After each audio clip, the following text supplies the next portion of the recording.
Menghitung hari, tahun 2022 akan segera tergantikan dengan tahun 2023. Di tahun 2022, banyak peramal yang sudah memprediksikan mengenai meningkatnya bencana alam di beberapa negara, khususnya di negeri kita, Indonesia. Mulai dari banjir, di kota-kota besar, gempa bumi, virus yang tidak akan menghilang, dan resesi yang akan mendatang. Di segmen Sabtu Me Time kali ini, saya Kiat Mawijoyo, para psikologis Master of Prediction, akan memprediksikan hal-hal apa saja yang akan terjadi di tahun 2023. Siapkan diri Anda, perkuat mental dan kewaspadaan agar lancar menghadapi tahun yang akan datang.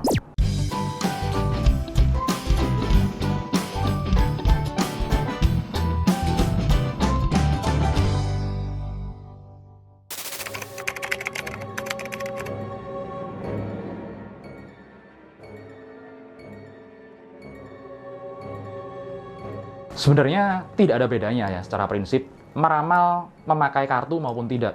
Keduanya sama-sama melakukan prediksi dengan caranya masing-masing.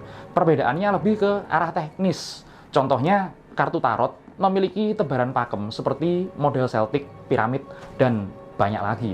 Sedangkan para peramal lain tentunya akan punya teknik pakem yang berbeda sesuai dengan keilmuannya sendiri-sendiri.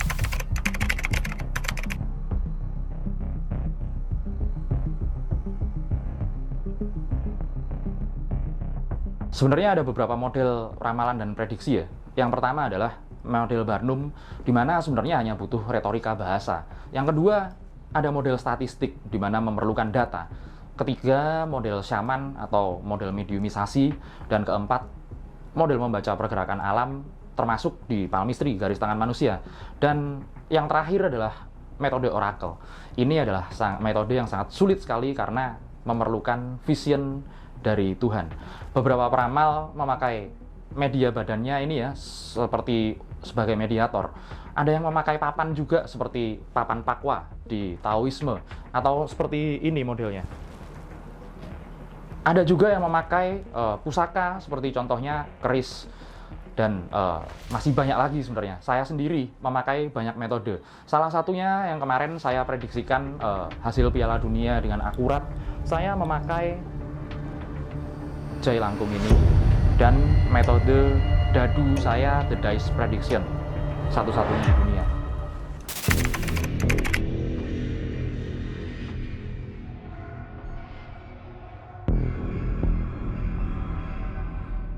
Jadi untuk segi keakuratan ya, kita tidak bisa membandingkan dari medianya, baik memakai kartu tarot maupun memakai media-media lainnya. Nggak seperti itu. Tapi lebih kepada orangnya, lebih kepada peramalnya. Sejauh mana sebenarnya dia bisa menerjemahkan media ramalannya atau vision-vision yang dia dapatkan. Nostradamus contohnya, peramal legendaris, meramal banyak kejadian besar tanpa media apapun. Jangka Jayabaya juga contohnya, meramalkan Indonesia hanya dalam syair. Bahkan almarhum Mama Loren ya, sebelum beliau belajar tarot, sudah banyak meramalkan hal besar yang akan terjadi. Jadi kita tidak bisa berpatokan dengan media prediksinya, tapi faktor human atau peramalnya, seperti apa dia menerjemahkan metode ramalannya, seperti itu.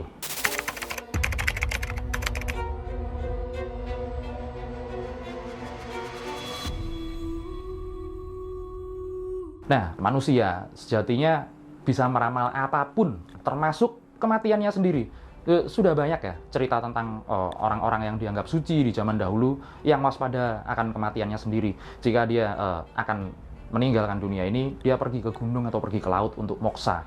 Tapi mata batin seseorang peramal akan tertutup dan tidak bisa melihat kejadian-kejadian jika memang tidak diizinkan oleh Tuhan. Bagaimanapun ya, ramalan-ramalan itu memang atas izin Tuhan juga. Bukannya kita kemudian meramal bertanya dengan jin atau menyembah setan, tidak seperti itu. Bahkan primbon Jawa yang sangat lengkap meramalkan kejadian-kejadian berawal dari ilmu statistik, di mana leluhur kita mencatat datanya dan kemudian dituangkan ke dalam primbon.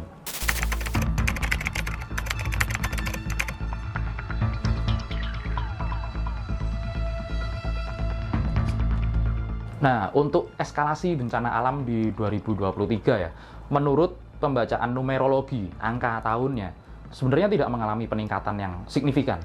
Namun, eskalasi besar terjadi pada tatanan sosial di masyarakat. Secara statistik bisa dibaca ya, pergerakan alam seperti tsunami Aceh 2004, gempa Jogja 2006, dan meletusnya Gunung Merapi hingga mengakibatkan meninggalnya Mbah Marijan ada di tahun 2010. Tahun-tahun tersebut jika Anda perhatikan adalah tahun genap. Namun, eskalasi sosial Indonesia adanya di tahun ganjil. Sebut saja revolusi tahun 1965 dan pergerakan sosial di 1997 hingga mengakibatkan reformasi 98. Puncaknya adalah plot twist dengan naiknya Gus Dur sebagai presiden di tahun 1999. Jadi, di tahun 2023 yang ganjil ini, yang perlu sangat diwaspadai, bahkan lebih diwaspadai adalah pergerakan di sosial masyarakat.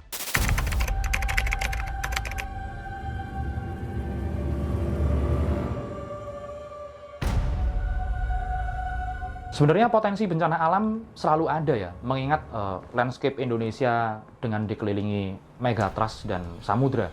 Apalagi ya, ada siklus tahunan tentang pergerakan patahan lempeng bumi yang pastinya berimbas pada gunung berapi dan gelombang laut. Pesan saya sendiri, jangan anggap alam ini sebagai benda mati. Rawatlah sebagaimana mestinya dengan menganggap mereka saudara kita sendiri. Di berbagai belahan dunia yang masih memegang erat tradisi, pasti bencana alam jarang terjadi.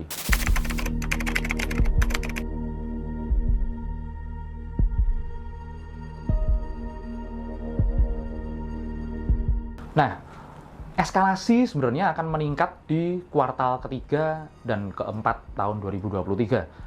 Akan ada penandanya di awal tahun sehubungan dengan unsur wukir bawono atau bahasa Indonesianya tanah dan gunung yang sangat bergejolak.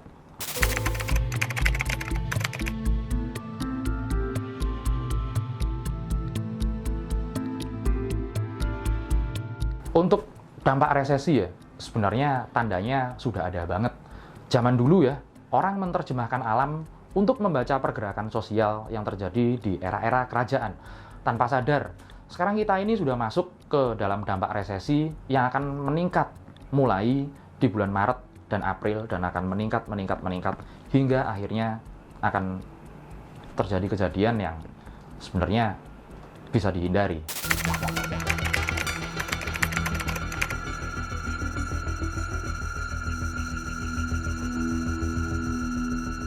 Kembali lagi ke peristiwa besar yang ada di tahun 2023 dibanding 2022 adalah tentang pergolakan sosial dan politik.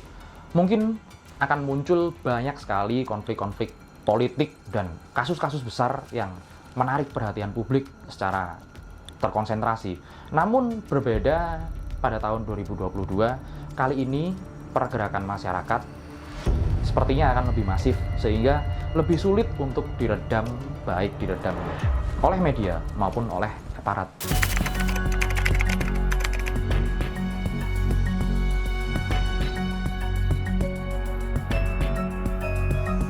Nah, jika akhirnya memang benar muncul gejolak di sosial ekonomi dalam masyarakat, maka bisnis yang paling rasional ini adalah bisnis di kebutuhan pokok. Karena barang sekunder dan tersier tentunya nggak akan dilirik dalam gejolak sosial dan ekonomi. Malah ada bisnis yang saya sebenarnya saya sebenarnya sarankan untuk Anda adalah bisnis bahan pokok.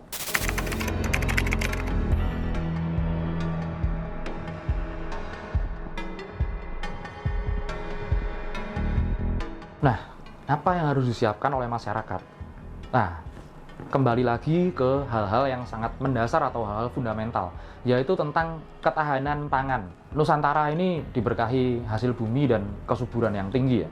Ya, cukup beruntung orang yang punya sawah, ternak, dan perkebunan, walaupun kecil-kecilan hanya di halaman rumahnya.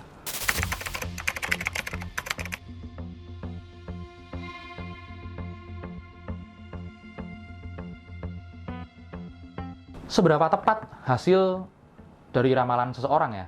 Ya, sebenarnya antara 0 sampai 100%.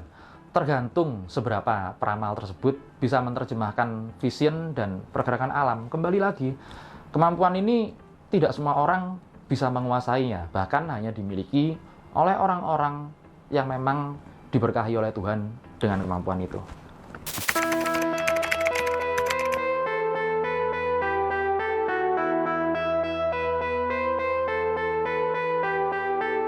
Lalu, apakah kita bisa percaya dengan hasil ramalan? Oke, mari kita berkaca dalam kitab suci saja ya. Dalam Al-Quran ada seorang nabi yang diberkahi dengan petunjuk nubuah melalui vision dari mimpi beliau, yaitu Nabi Yusuf alaihi salam. Beliau mampu menerjemahkan mimpinya dengan sangat-sangat akurat. Contohnya ketika beliau menerjemahkan mimpi Raja Mesir tentang 7 sapi yang berhubungan dengan paceklik di negaranya. Namun ya, di era sekarang jauh dari Nabi Yusuf tentunya. Segala ramalan dan prediksi sebaiknya hanya dijadikan reminder dan pengingat agar kita waspada.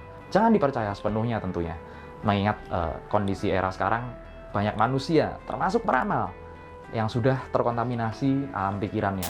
Semoga prediksi ramalan tahun 2023 dapat memperkuat kewaspadaan dan memotivasi para Sobat 7 untuk melakukan perubahan yang baik dan masa depan yang lebih cerah. Saya, Ki Atmo Wijoyo, para psikologis Master of Prediction, undur diri. Peace out.